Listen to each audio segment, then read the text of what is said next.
صلی اللہ علیہ وسلم نے فرمایا، انسان اللہ سے دعا مانگتا ہے، زندگی بھر مانگتا رہتا ہے، اور اللہ زندگی بھر دعاؤں کو قبول کرتے رہتے ہیں، لیکن اس کو نظر نہیں آ رہا ہوتا،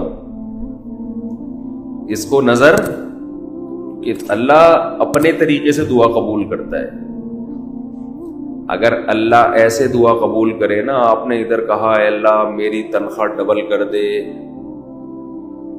آفس گئے، باس نے کہا کہ جناب نئے وزیر اعظم نے جو اعلان کیا ہے اس کی منظوری ہو گئی، ٹھا ٹھا کر کے ایسے دعائیں قبول ہونا شروع ہو جائیں تو غیب پر ایمان ختم، پھر تو دعا کی ترغیب دینے کی ضرورت ہی نہیں رہے گی۔ سب لوگ مصلی لے کے مسجد میں آ جائیں گے، سارا دن دعائیں مانگتے رہیں گے کہ اللہ سے جو مانگو ملتا ہے، خربوزہ مانگو خربوزہ ملتا ہے، تربوز مانگو تربوز ملتا ہے، افطاری میں پکوڑے مانگو پکوڑے ملتے ہیں، سموسے مانگو، بھوک لگ رہی ہے کیا کریں، سموسے ملتے ہیں، جو مانگو وہ ملتا ہے۔ دعائیں تو لازمی قبول ہوتی ہیں، لیکن انداز وہ ہوتا ہے جو اللہ کرتے ہیں۔ اللہ کہتے ہیں میں اپنے طریقے سے کروں گا۔ اب اس کی بڑی لمبی چوڑی تفصیل ہے کہ کیسے قبول ہوتی ہے۔ بعض دفعہ جو چیز مانگ رہے ہیں اللہ وہی دے دیتا ہے آپ کو، بعض دفعہ اس کا متبادل دے دیتا ہے، آلٹرنیٹ دے دیتا ہے، بعض دفعہ نہ آلٹرنیٹ دیتا ہے نہ وہ چیز دیتا ہے۔ کوئی مصیبت آنے والی ہوتی ہے، اس دعا کی برکت سے اس مصیبت کو ٹال دیتا ہے۔ آپ اپنے بیٹے کے لیے، بچے کے لیے دعا مانگ رہے ہیں اس کو ٹھیک کر دے، وہ ٹھیک نہیں ہوئی لیکن دوسری نے بیمار ہونا تھا، اللہ نے اس سے وبا کو ٹال دیا۔ تو جن کا غیب پر ایمان ہوتا ہے وہ تو مانگتے ہیں، اللہ سے مانگتے ہیں۔ پتہ ہے بھائی یہ ہو نہیں سکتا کہ جس خدا نے کہا ہے کہ میرے سامنے ہاتھ اٹھاؤ، حدیث میں آتا ہے اللہ میں اتنی غیرت ہے کہ جب کوئی اللہ کے سامنے ہاتھ اٹھا کے مانگتا ہے تو اللہ کو خالی ہاتھ لوٹاتے ہوئے حیا آتی ہے۔ بڑے سیٹ کے پاس کوئی بھکاری جائے اور پیسے مانگے اور وہ اس کو دھتکار دے تو بھکاری کہے گا نا یار نام تو بڑا سنا تھا آپ کا، بڑے سخی ہو۔ تو اللہ کو حیا آتی ہے کہ ان ہاتھوں کو خالی لوٹائے، دیتا ہے لازمی۔ تبھی ہم نے اہل اللہ کو دیکھا ہے کہ مانگتے بہت ہیں، بڑی لمبی لمبی دعائیں مانگتے ہیں۔ لوگ ان کو بے وقوف سمجھتے ہیں کہ یار یہ ہر وقت مصلی پہ ہاتھ دعائیں مانگتے رہتے ہیں لمبی لمبی، ملتا تو کچھ ہے نہیں۔ انہیں پتا ہے کہ یہ بہت ملتا ہے اللہ سے مانگنے سے، لیکن اللہ کا انداز ایسا ہوتا ہے کہ صرف وہ مانگیں جن کو غیب پر یقین ہے۔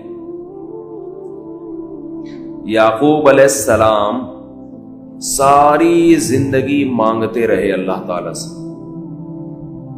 اس مانگنے کا بدلہ کیا ملا ہے؟ دوسرا بیٹا بھی اللہ نے چھین لیا۔ عجیب بات ہے یا نہیں ہے؟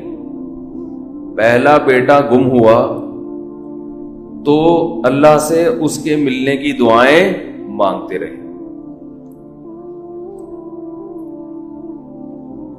دعا کیا قبول ہو رہی ہے؟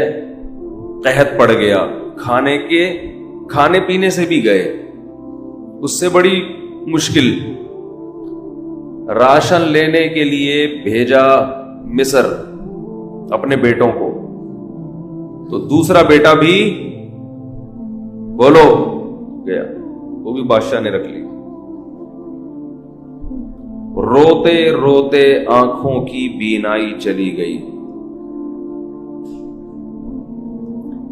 آپ کی اولادیں آپ سے کیا کہنے لگی ہیں؟ تاللہ تفتأ تذکر یوسف، اللہ کی قسم آپ یوسف کو ابھی تک یاد رکھا ہوا ہے، حتی تکون حرضا او تکون من الہالکین، آپ کی جان نہ چلی جائے۔ تو زبان سے یہ نہیں کہا کہ میں اللہ سے مانگ مانگ کے تھک گیا ہوں لیکن اللہ دینے کے لیے تیار نہیں ہے، میرا تو دوسرا بیٹا بھی گیا۔ جب دوسرا بیٹا بھی گیا ہے نا، اس وقت یہ الفاظ کہیں کہ آنکھوں کی بینائی چلی گئی.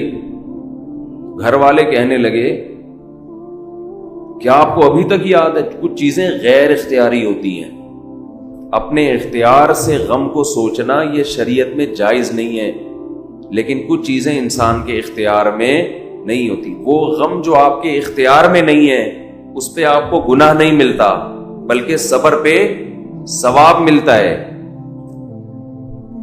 شریعت میں حکم یہ ہے کہ غم کو بھول جاؤ، اس کو ایک ہی چیز کو لے کے مت بیٹھے رہو. لیکن حضرت یعقوب علیہ السلام کو اپنے بیٹے سے اتنی محبت ظاہر ہے اس بیٹے میں بہت ساری خصوصیات تھیں. وہ جانتے تھے کہ اللہ ان کو پیغمبر بنائے گا،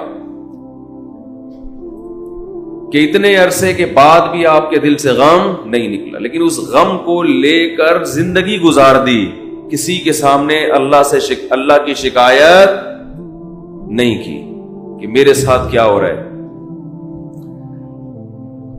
اور دعا قبول کیسے ہو رہی ہے کہ دوسرا بیٹا بھی گیا. بیٹوں نے آ کے بتایا کہ آپ کے بیٹے نے چوری کی تھی جس کی وجہ سے بادشاہ نے اس کو رکھ لیا.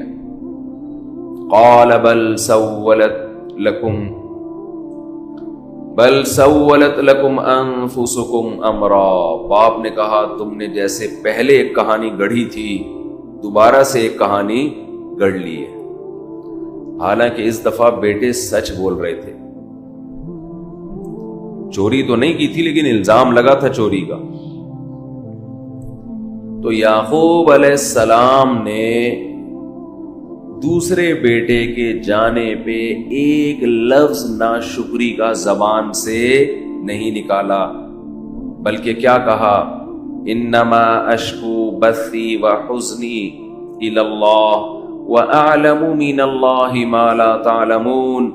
میں اپنا غم تمہارے سامنے بیان نہیں کرتا، صرف اللہ کے سامنے بیان کرتا ہوں، اور اللہ کے بارے میں وہ کچھ جانتا ہوں جو تم نہیں جانتے. کیا مطلب؟ وہ مجھے تسلی دے رہا ہے، اس میں خیر ہوگی. ہمارا کام ہے مانگنا، ہم بھکاری ہیں. یہ تو ملحد اور خدا کے منکر لوگ ہیں جو مسلمانوں کا مذاق اڑاتے ہیں کہ یہ دعائیں مانگتے ہیں اور ان کو ملتا کچھ نہیں ہے. او بھائی ہمیں اس سے غرض ہی نہیں ہے کہ رب کیسے دے رہا ہے. ہمیں اس نے پابند بنا دیا مانگو، تو ہمیں اہل اللہ کو تو مزہ اس سے آتا ہے کہ اس نے ہمیں بول دیا مانگو، وہ نہ بھی دے، مانگنا ہی ہمارے لیے سب کچھ ہے. تو میں جو بات عرض کر رہا تھا وہ یہ تھی کہ یعقوب علیہ السلام مانگتے رہے، پھر دوسرا بیٹا بھی چھن گیا. کوئی لفظ مایوسی کا زبان سے نہیں نکالا.